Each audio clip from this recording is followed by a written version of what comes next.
Good evening, folks, and welcome to Sustainable News Nightly. I'm Tim Meadows, filling in for Chits McGee tonight. And I'm Tom Weaver. Tonight's top story is that of global warming. Heating bills this winter are the highest they've been in 5 years. But President Bush has a plan to combat these rising bills. It's called global warming. In other news, President Bush says he has a plan. Quote, he says, if he needs to, he could lower the temperature of the Earth by switching everything to Celsius. Also, according to a survey in this week's Time magazine, 85% of the world believes in global warming. The other 15% works for the White House. And that's to President Bush for his insight on global warming. I know the human being and fish can coexist peacefully. You know,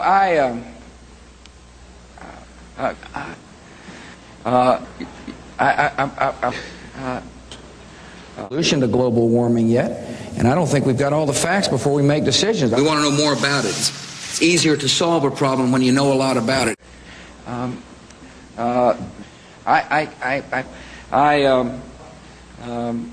just don't know.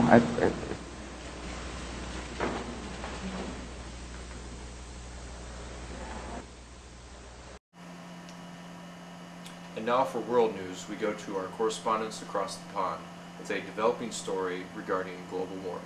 They used to hibernate from December to March, but now with global warming accelerating at an alarming pace, the British environment is changing its habits, and according to some, not in a good way. Well, no, it's usually very quiet, this time of the year. But now, they're at it from February. Who?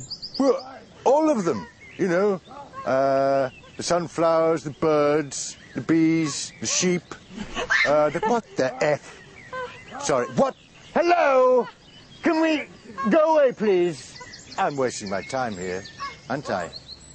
Hopeless. Yeah, we've had a lot of problems with inappropriate pollination. We believe that global warming is having a detrimental effect, and that it's made even worse by our travel habits here in the UK. Keep filming this. Oh, yeah, we've got all these tourists coming over now, nicking all our birds. Yeah.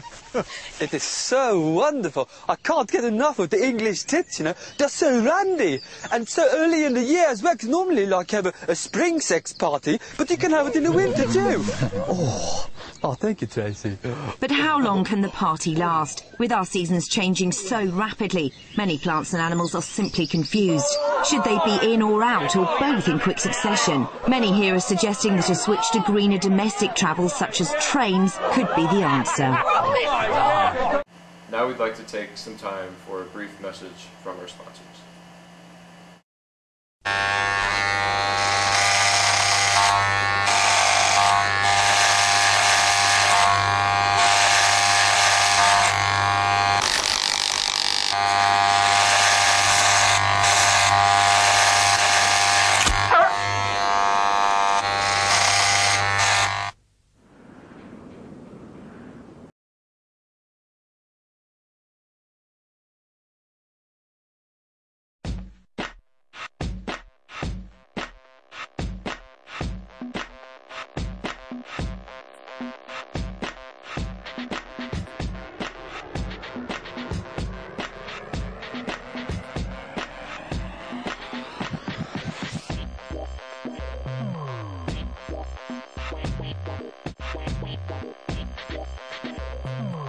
Welcome back.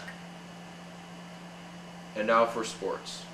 With the upcoming Olympics right around the corner, here's a little something we could expect. The world's most polluted nations battle it out in a world of rising sea levels. Catch the 100-metre sprint, men's singles tennis, and the elegance of the equestrian. Further inland, see full drought kayaking. And coming later this winter, all the speed and thrills of the downhill slalom. The Global Warming Games, where the action's always hotting up. In entertainment news tonight, Al Gore is releasing his second movie. It's called An Inconvenient Youth. His new topic or cause for global warming, you might have guessed it from the title, is kids. Kids are the next threat to global warming. And now, a trailer from this movie.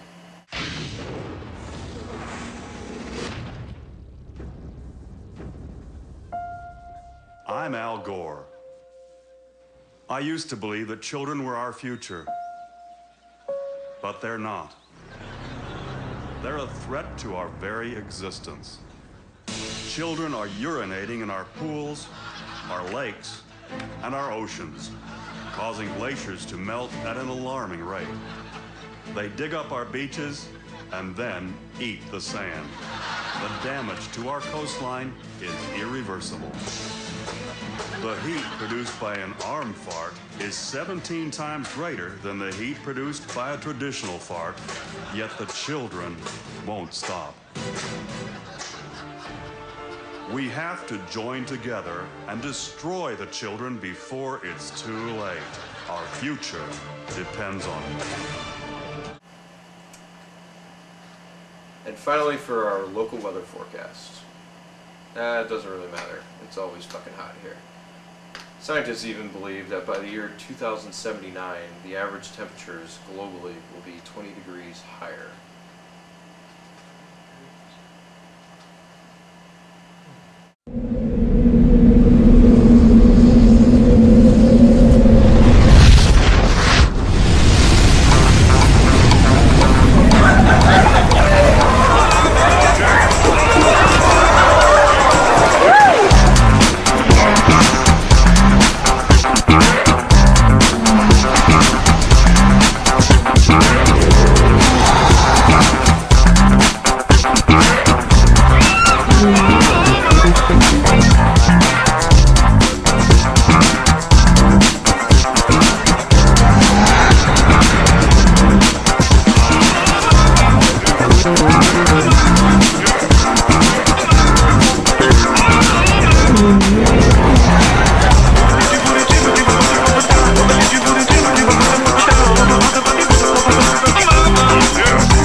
Anyone for some ice cream?